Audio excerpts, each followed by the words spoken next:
Hello दोस्तों, मैं हूं गौरव और आज मैं बात करने वाला हूं यूजीसी नेट का लाइब्रेरी साइंस का जो ये हम महामराथन सीरीज चला रहे हैं उसका लेक्चर 94। तो आप हमारे चैनल को अगर सब्सक्राइब नहीं किए हैं तो हमारे चैनल को ज़रूर सब्सक्राइब कर लें। और मैंने लगभग इसमें जो जो इम्पोर्टेंट टॉपिक्स है वो सारा डिस्कस कर लिया है। अब 5-6 टॉपिक्स और बचे हैं तो उसके बाद हमारा 100 लेक्चर्स हो जाएगा। तो अगर आप DSSB लाइब्रेरियन की प्रिपरेशन कर रहे हैं, KVS लाइब्रेरियन का, NVS लाइब्रेरियन का या other state library science exams हो गए या फिर जितने भी लाइब्रेरी साइंस से रिलेटेड कंपटीशन है, ये सब आपको टॉपिक्स हर जगह बहुत इम्पोर्टेंट जो आप पाएंगे टॉपिक्स को। और जो है हमने एक 6.5 आवर्स का जो है एक तरह से बहुत लंबा लाइब्रेरी क्लासिफिकेशन का लेक्चर डिस्कस किया है, वो भी आप हमारे चैनल पे देख सकते हैं। तो उसमें हमने डेविड एसमल classification, Library of Congress classification और जितने भी क्लासिफिकेशन स्कीम्स है जैसे यूनिवर्सल डेसिमल क्लासिफिकेशन और कोलोन क्लासिफिकेशन जो ऐसा रंगनाथन का है, फिर जैसे एक तरह से मोड्स ऑफ सब्जेक्ट फॉर्मेशन जो होता है, सब्जेक्ट कैसे फॉर्म होता है, तो ये सब हमने जो है डिटेल में उसमें डिस्कस किया है। कैनन्स ऑफ क्लासिफिकेशन जो प्रिंसिपल्स है ये सब, तो उसे भी देख सकते हैं। तो अगर आप बैचलर्स कर रहे हैं, मास्टर्स कर रहे हैं, PhD में इन्वॉल्व है तो भी ये सब आपको बहुत हेल्प मिलेगा। और मैं आगे बहुत ज़्यादा वीडियोज लाने वाला हूँ इसके पास। ऑब्जेक्टिव टाइप्स जो है आपका क्वेश्चंस भी लाऊंगा विथ एक्सप्लेनेशन, तो हमारे चैनल को ज़रूर सब्सक्राइब करें। तो चलिए शुरू करते हैं। तो आज का हमारा टॉपिक है health science librarian information system. तो हेल्थ साइंस लाइब्रेरी क्या हुआ? तो जैसे आप देख लो एम्स हुआ, एम्स तो वो आप देखते हुए कि वो आपका एक तरह से मेडिकल फील्ड का है। जैसे एक तरह से मेडलार्स देख लो आप, जैसे एक तो पब्लिशिंग हाउसेज जो है वो समय से देखोगे तो जैसे मेडिकल साइंस का अलग ही होता है ना। तो वही हेल्थ साइंस का जो लाइब्रेरी है आपके जो जो मेडिकल फील्ड से रिलेटेड हैं, रिसर्चर्स हो गए, प्रोफेशनल्स हो गए, ये सबको बहुत ज़्यादा हेल्प करते हैं। तो देखिए इंट्रोडक्शन देखते हैं। Health science library are specialized library that solve the information needs of medical professionals, researchers and students in the health science field. समझ गए? These library play a crucial role in supporting clinical care, research, education and health care policy development.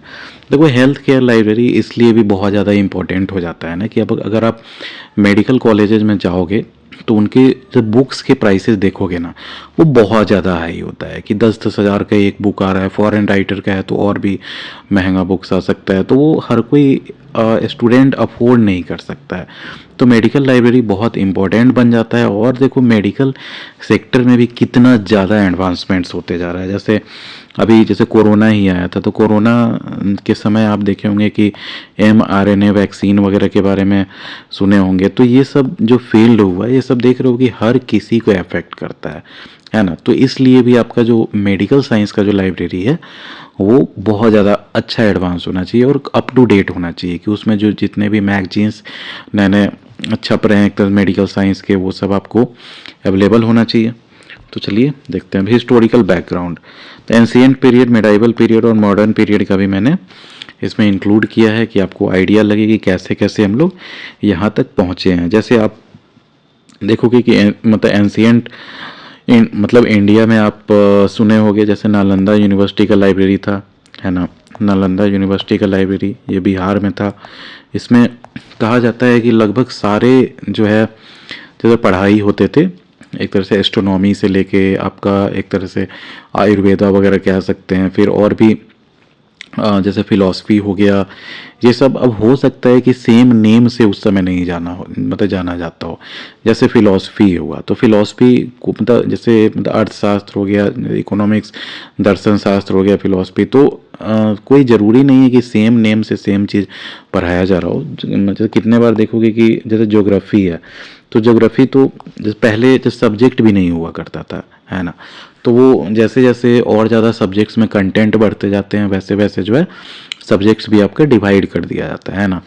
तो वही देखो, तो वैसे ही जो है आपका मतलब ग्रीस में आप सुने होंगे, ग्रीस में आपका जो एक तो लाइब्रेरी ऑफ अलेक्जेंड्रिया हुआ करता था।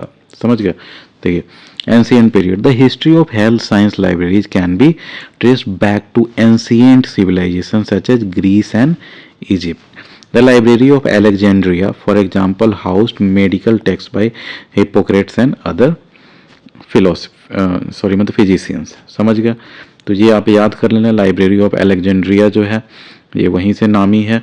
मेडाइवल पीरियड का देखो तो during the medieval period monastic libraries preserve medical knowledge through manuscripts. समझ गया?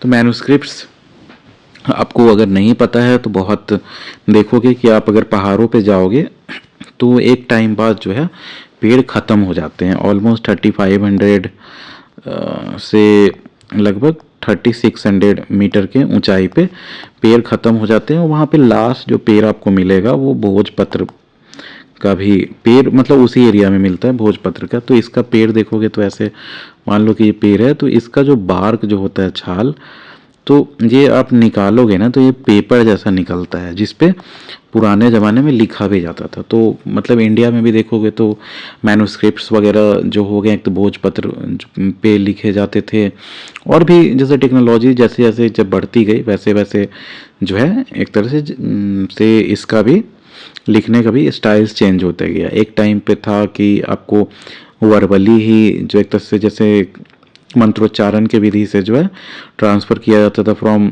वन जनरेशन टू अनदर, उन्हें रटाया जाता था पूरा। समझ गया? तो वही है मिडाइवल पीरियड में भी जो है आपके जो एक तो मोनास्ट्रीज थे, मोनास्ट्रीज किस चीज़ से रिलेटेड है तो बुद्धिज़्म से। तो मोनास्ट्रीज थे, वहाँ भी आपके लाइब्रेरीज प्रेजेंट रहते थे।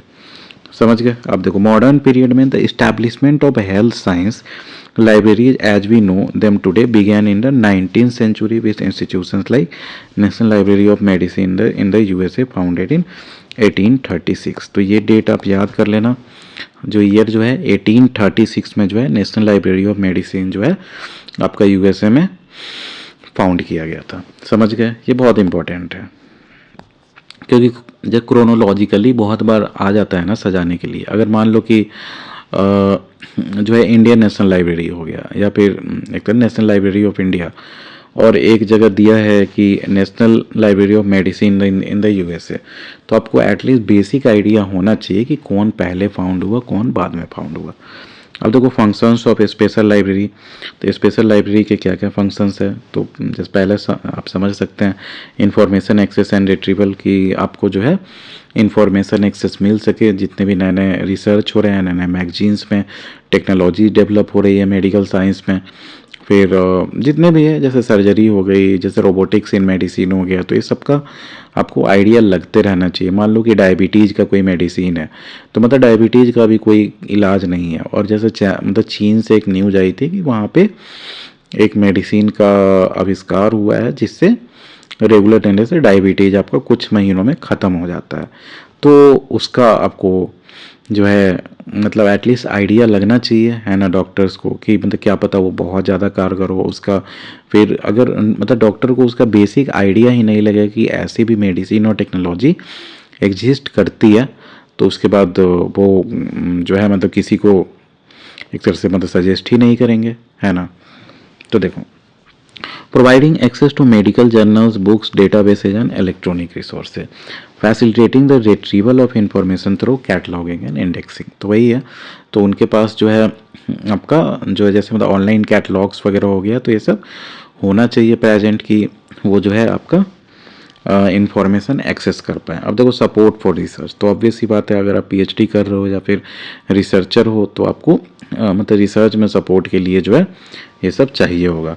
Assisting research with researchers with literature search and systematic reviews, offering tools for data management and bibliometric analysis, तो ये सब जो है आपका टूल्स भी प्रोवाइड किया जाता है। समझ गए? बिब्लियोमेट्रिक एनालिसिस के लिए, डेटा मैनेजमेंट के लिए। समझ गए? अब देखो educational support, supporting medical education by providing learning materials and resources, तो ये सब जो है आपका मेडिकल की जो लाइब्रेरी होती है, हेल्थ से रिलेटेड लाइब्रेरी, वो सब में आपको ये सब सपोर्ट मिलेगा। Conducting information literacy programs and works for students and faculty. समझ गए? अब देखो क्लिनिकल सपोर्ट, ये बहुत इंपॉर्टेंट हो जाता है। देखो इस पे ध्यान देना कि मैंने लिखा है कि evidence based information to health care providers. देखो ये सच्चाई है कि कोई डॉक्टर कितना भी टैलेंटेड हो जाए तो वो आप इंस्टिंक्ट से कोई दवा नहीं दे सकते हैं, है ना। इंस्टिंक्ट पे कि जो है जब मुझे लगता है कि इस दवा से वो ठीक हो जाएगा, आपको फैक्ट बेस्ड और डेटा बेस्ड देना होगा, फैक्ट एंड डेटा सपोर्टेड, है ना। क्योंकि जैसे जो आपको मतलब एलोपैथी कहा जाता है, तो एलोपैथी में अब कुछ भी जो है उसका पहले मेडिसिन का टेस्टिंग होता है, उसका आइडिया लगता है कि हाँ मतलब अलग अलग जैसे रेस पे टेस्ट किया जाए, अलग अलग जैसे बीमारी में टेस्ट किया जाए, कोई जैसे प्रेग्नेंट लेडी है उस पर तो कुछ असर मतलब उसके जैसे फीटस पे नहीं पड़ता है, या फिर जब बच्चे पे नहीं पड़ता है, कोई मतलब एल्डरली जैसे वीमेन है वो जो है तो चाइनीज ओरिजिन का हो, अफ्रीकन ओरिजिन का हो, इंडियन ओरिजिन का हो, तो सबका पहले डेटा आपके पास होना चाहिए, फिर आपका डेटा स्टडीड होना चाहिए और डेटा को कुछ जैसे निष्कर्ष है तभी तो वो कुछ उस पर जो है एक तरह से जैसे कंक्लूजन पे जो है कि पहुंच पाएंगे। तो वो बहुत लोग को लगता है कि एक मेडिसिन है, मान लो तो कोई जैसे मेडिसिन है तो वो मेडिसिन कोई ज़रूरी नहीं है कि इंडियन ओरिजिन कोई आदमी है उस पर भी सेम काम करेगा, और जैसे अफ्रीकन ओरिजिन है उस पर भी सेम काम करेगा, और फिर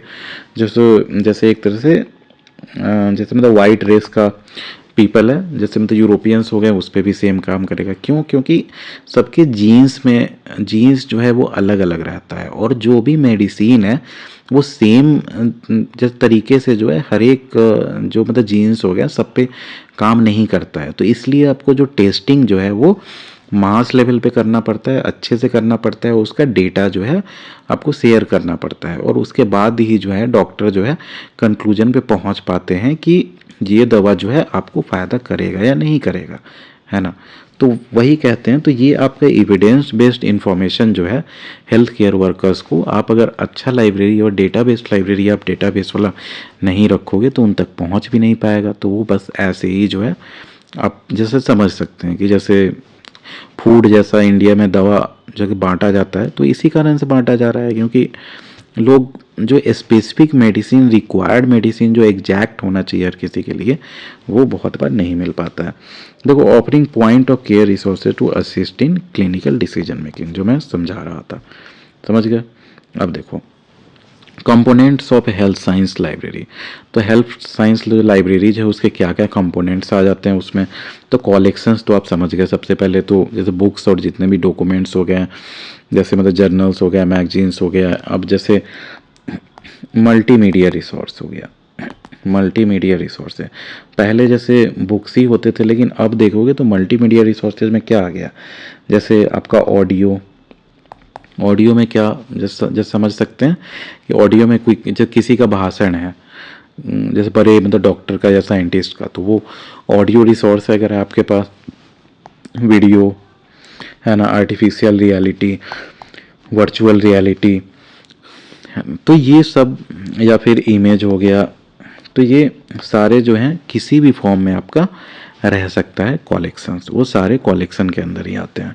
अब देखो नए टाइम में जैसे वीडियो हो गया, तो वीडियो जो है एक तरह से मान लो कि कोई जैसे ऑपरेशन का वीडियो है उसके पास, कि जैसे मान लो ईएनटी के डॉक्टर हैं, तो ईएनटी जो होता है आँख नाक कान वगैरह, तो उसका आप जो है सो वीडियोज अगर उसमें कोई मतलब ऑपरेशन वगैरह का मतलब जैसे वीडियो है, एनिमेशन है, तो ये सब भी जैसे प्रोवाइड करा सकते हैं कि वो बेटर अंडरस्टैंड कर सके सारे प्रोसेसेस को।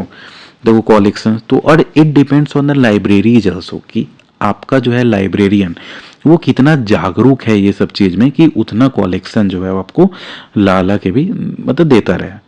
देखो कलेक्शन, देखो print and electronic books, journals, multimedia resource, समझ गए। Special collection such as rare medical text and historical archives, तो मान लो हिस्टोरिकल आर्काइव्स की क्या ज़रूरत है।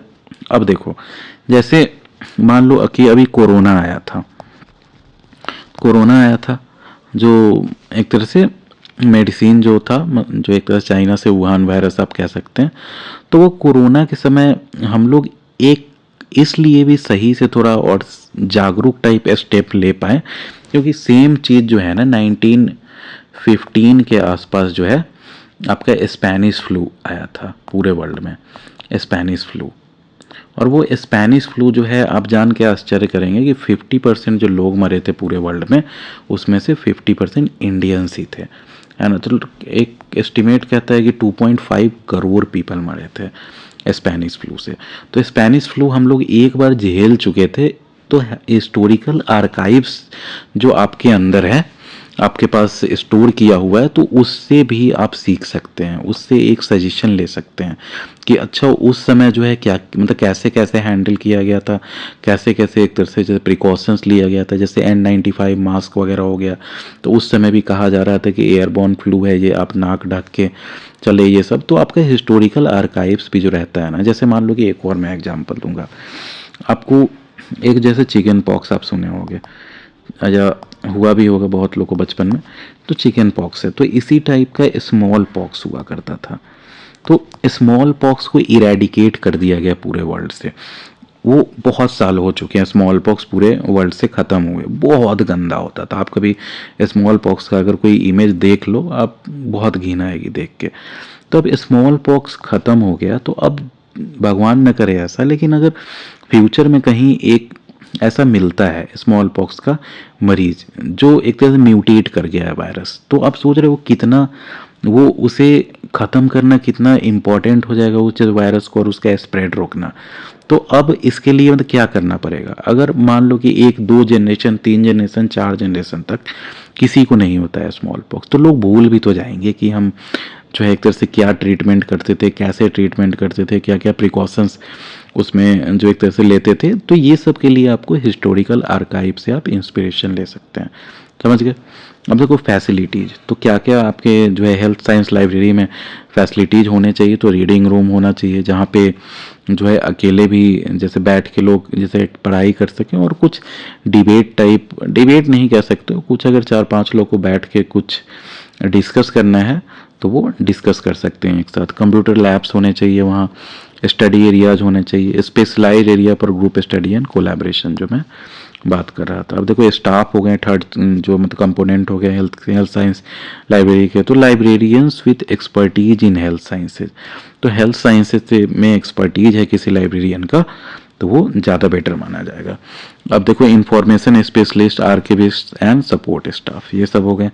सर्विसेज में आप जो है मतलब क्या क्या दे सकते हैं हेल्थ साइंस लाइब्रेरीज में। तो रेफरेंस एंड कंसल्टेशन सर्विस, तो रेफरेंस सर्विस आपको पता होगा कि आपको अगर मान लीजिए कि आप कुछ रिसर्च कर रहे हैं या फिर कोई पेशेंट आया आपके यहाँ और उसका आप देख रहे हैं कि कुछ रेयर डिजीज है जो इंडिया में रेयरली होता है, जैसे मान लो कि पोलियो तो रेयर नहीं है, पोलियो के बारे में अच्छे से लोगों को पता है, लेकिन मान लो कि अब पोलियो इरेडिकेट हो चुका है इंडिया से।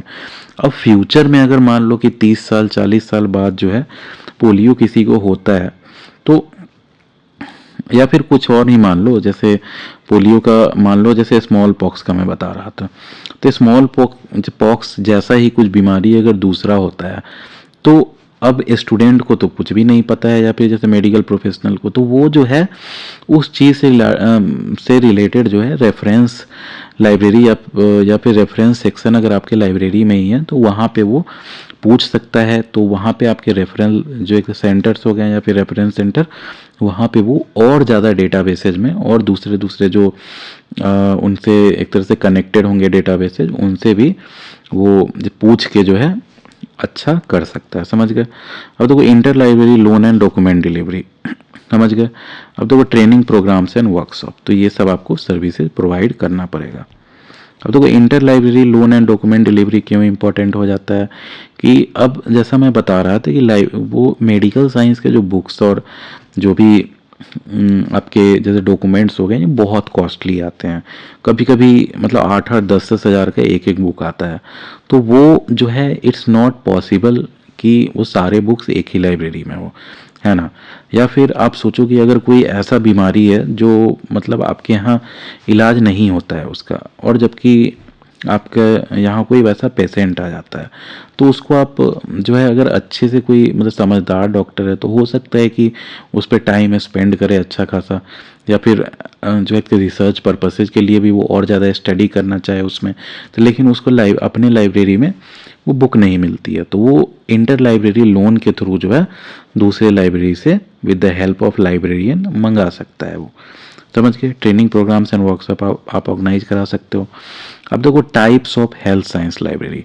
तो हेल्थ साइंस लाइब्रेरी के कितने टाइप्स होते हैं कि देखो ब्रॉडली देखो तो 4 टाइप में डिवाइड किया जाता है। एकेडमिक हो गया, हॉस्पिटल हो गया, स्पेशलाइज्ड हो गया और पब्लिक हेल्थ लाइब्रेरी हो गया। तो चलो ये सब मैं डिटेल में एक्सप्लेन करता हूँ। देखो एकेडमिक के बारे में मैंने पहले भी बताया था।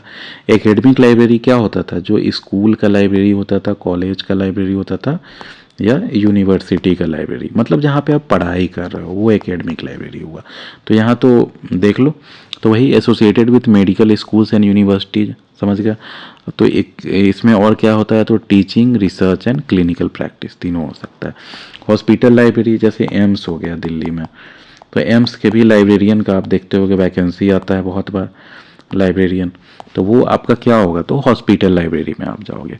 तो located within hospitals and health care institution, provide information resources to health care professionals. आ गया समझ में। अब देखो specialize research library. Specialize research library क्या हुआ, तो वो जो है आपका कोई रिसर्च इंस्टीट्यूट है मेडिकल का, जैसे एम्स में भी रिसर्च होता है, लेकिन अगर मान लो कि कोई ऐसा, जैसे मैं कैंसर रिसर्च हॉस्पिटल है, तो अब कैंसर रिसर्च हॉस्पिटल में मानो कि वहाँ जो है केवल कैंसर के इलाज होता है, और तो वो स्पेशलाइज्ड लाइब्रेरी होगा वहाँ, क्योंकि वो कैंसर से ही रिलेटेड आपका जो जैसे एक तरह से मतलब रिसर्च से रिलेटेड डॉक्यूमेंट रखा होगा, जितने भी जो मैगजीन्स वगैरह हो गए हैं या फिर अलग अलग बुक्स वगैरह, समझ सकते हो आप। देखो focus in specific areas of health science research, सब research institutions and specialized health organization, समझ गए। अब देखो पब्लिक हेल्थ लाइब्रेरी, सब public health organization and agencies provide information on public health policy, epidemiology and health promotion. आ गया समझ में। अब देखो information resources in health science library, तो हेल्थ साइंस के जो लाइब्रेरी हुए वहाँ पे इंफॉर्मेशन रिसोर्सेज कि मतलब वहाँ पे आप किस किस जरिए इंफॉर्मेशन जो है आप प्रोवाइड करा सकते हैं। तो जैसे आपको सबको पता है कि डेटाबेसेज जो अब मतलब डेटाबेसेज हो गया, जैसे एग्जांपल देखो पबमेड, तो जैसे बायोमेडिकल रिसर्च, ये सब आप याद कर लेना। मैं जो है पबमेड हो गया, मेडलाइन हो गया, फिर कोचरन लाइब्रेरी हो गया, ये सब।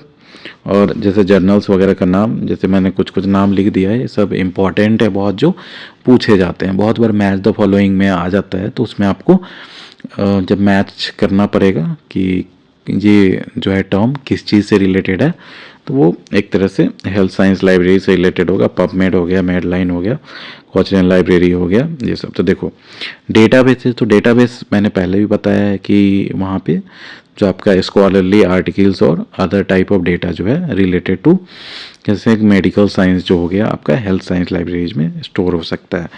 या बहुत बार ये डेटा जो है आपका आउटसोर्स या फिर क्लाउड बेस्ड भी होता है, कि मोस्टली क्लाउड बेस्ड ही होगा कि स्टोर कहीं और है, आप बस उसे देख पा रहे हैं। अब देखो तो डेटाबेसेज हो गया पबमेड, और free database for biomedical literature, समझ गए। पबमेड बहुत इंपॉर्टेंट है, बहुत बार पूछा जाता है, और मेडलाइन।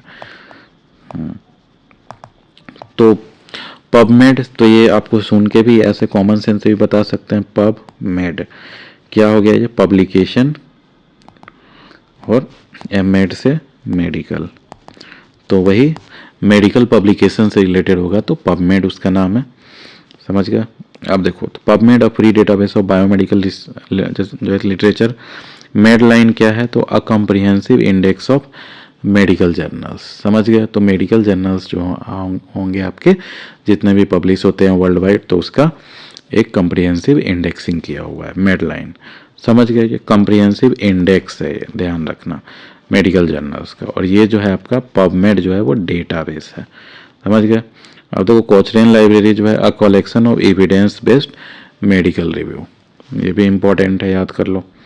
अब देखो जर्नल्स जो है, तो आपको पता ही होगा जर्नल्स जो आप सुनते आए हमेशा से, तो access to peer reviewed medical journals such as JAMA, Lancet और एनईजेएम, तो ये सब आपका मेडिकल लिटरेचर से रिलेटेड है। बुक्स देख लो, medical text book, reference books और हैंड बुक्स हो गया। इलेक्ट्रॉनिक रिसोर्सेज में ई बुक्स, ई जर्नल्स और ऑनलाइन मल्टीमीडिया रिसोर्सेज, तो ये सब आप पबमेड हो गया, मेडलाइन हो गया, कोचरन लाइब्रेरी हो गया, जामा, लैंसेट और एनईजीएम, ये सब याद कर लेना, ये सब का हेल्थ साइंस लिटरेचर से रिलेटेड है। आप देखो models of health science library, तो किस किस मॉडल में आपका हेल्थ साइंस लाइब्रेरी मिल जाएगा। ट्रेडिशनल मॉडल आपको पता है, जैसे फिजिकल कलेक्शन होता है उसमें फेस टू फेस आप सर्विस ले सकते हो, बुक इशू कराओगे, बुक जैसे फिर रिटर्न करोगे। फिर डिजिटल लाइब्रेरी मॉडल में आपका इलेक्ट्रॉनिक रिसोर्स हो गया, ई जर्नल्स, ई बुक्स वगैरह, वो सब तो फोकस है on electronic resources and online services, समझ गया। Hybrid library combines traditional and digital library, जैसा मैंने पहले भी बताया है।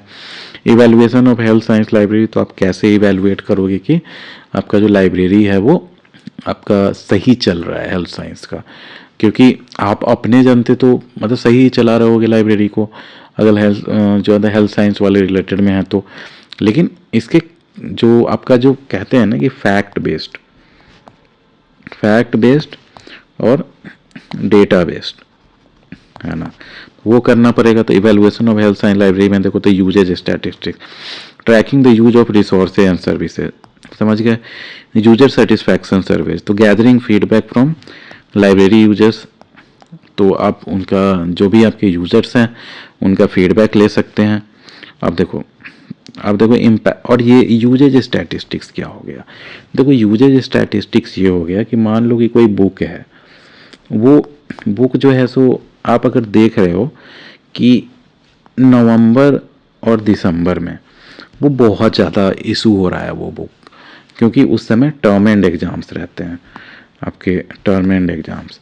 तो आपको जब उस समय बुक्स की ज़्यादा मतलब रिक्वायरमेंट वो हो रही है सेम बुक की, तो आपको उसी बुक के ज़्यादा कॉपीज रखने पड़ेंगे। तो ये सब आपको जो है खुद के हिसाब से जो है as a librarian common sense apply करना पड़ेगा कि कौन से सीजन में या कौन से जिस मंथ्स में कोई बुक की अगर ज़्यादा डिमांड हो रही है तो वो बुक को जो है आप फ्रंट में रखोगे। तो क्योंकि ये कहते हैं ना save the time of the user, कि आपको लाइब्रेरी उस हिसाब बनाना है कि यूजर को आसानी हो सब कुछ करने में।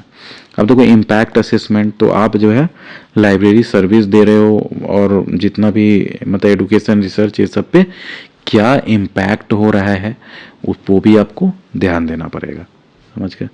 अब देखो चैलेंजेस एंड फ्यूचर ट्रेंड्स क्या क्या है इसमें, तो टेक्नोलॉजिकल एडवांसेज, तो अब देखो जैसे आर्टिफिशियल इंटेलिजेंस हो गया, मशीन लर्निंग हो गया, फिर जैसे चैट जीपीटी का आप यूज भी कर रहे होगे।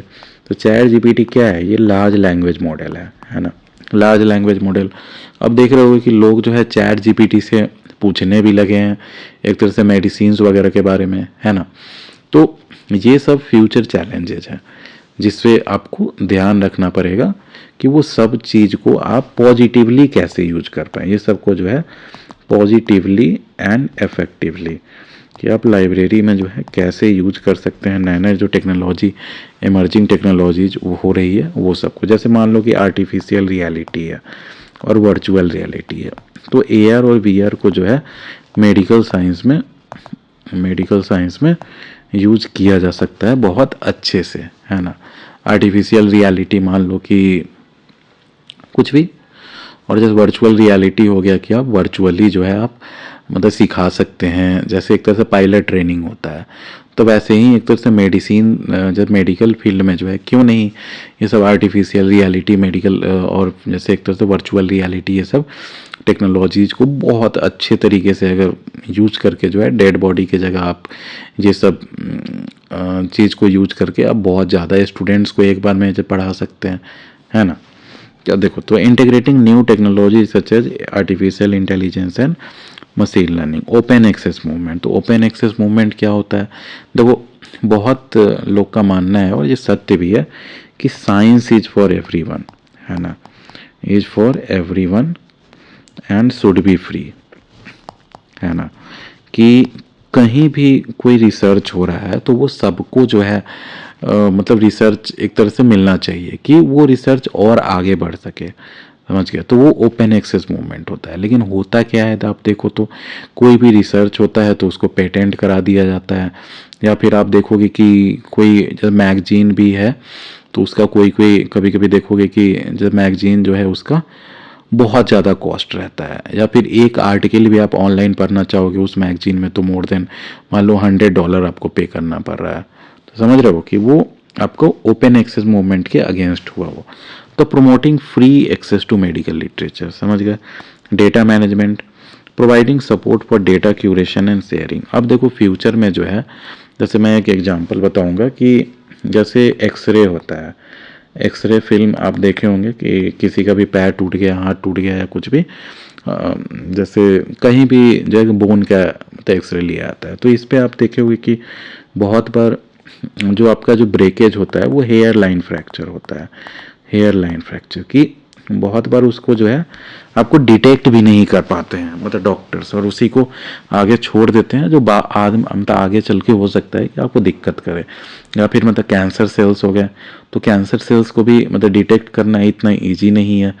तो अब उसमें जो भी स्कैन हो रहा है आपका, तो उसको आर्टिफिशियल इंटेलिजेंस जो हुआ और मशीन लर्निंग एल्गोरिदम्स के थ्रू आप हो सकता है कि ऐसा सॉफ्टवेयर डिजाइन कर दें कि वो ऑटोमेटिकली डिटेक्ट करे, उसको आपको प्रिंट आउट कराने का ज़रूरत ही नहीं पड़े, डिजिटल फॉर्म में जो है आपके कंप्यूटर में आ जाए, है ना, और वो ऑटोमेटिकली डिटेक्ट कर ले, क्योंकि ह्यूमन आइज जो है वो पूरा जूम कर कर के भी कंप्लीटली नहीं सही देख सकता है। तो समझ गए, तो वहाँ पे आपका इतना ज़्यादा मतलब डेटा जनरेट होगा, है ना, तो उस वहाँ पे भी डेटा मैनेजमेंट और डेटा प्रोसेसिंग जो है वो बहुत इंपॉर्टेंट हो जाता है।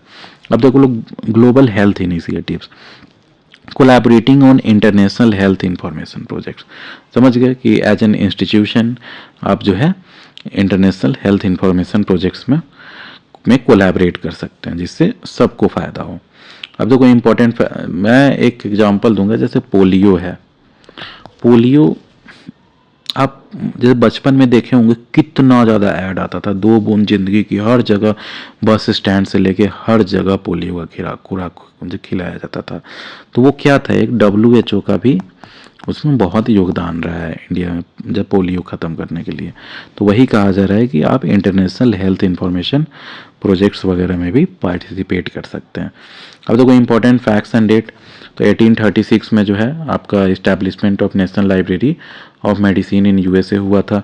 1997 में launch of the PubMed by the national centre of biotechnology and information. 1997 में पबमेड जो है पब्लिकेशन ऑफ मेडिकल लिटरेचर, ये आप याद कर सकते हो, ये हुआ था। अब 2008 में जो है introduction of the HINARI program जो by the World Health Organization providing free और low cost access to major biomedical and health literature for low and middle income country. तो ये आप याद कर सकते हो, HINARI जो प्रोग्राम था किसका था, तो WHO का था। कब लॉन्च किया गया, तो 2008 में। ऐसे अगर डेट नहीं याद रहे तो ये याद कर लो, 2008 में फाइनेंशियल क्राइसिस आई थी पूरे वर्ल्ड वाइड, तो उस समय ये लॉन्च हुआ गया था लो और मिडिल इनकम कंट्रीज जो है उनके लिए, जैसे इंडिया वगैरह के लिए जो है कि वो भी मेडिकल रिसर्च में आगे बढ़ सके। HINARI हिनारी प्रोग्राम, समझ गया। तो हमारे चैनल को जो है अपने फ्रेंड्स तक भी शेयर करें वीडियोज को, कमेंट सेक्शन में बताएं कोई आपको डाउट हो तो, और हमारे चैनल को ज़रूर सब्सक्राइब करें। Thank you, have a nice day.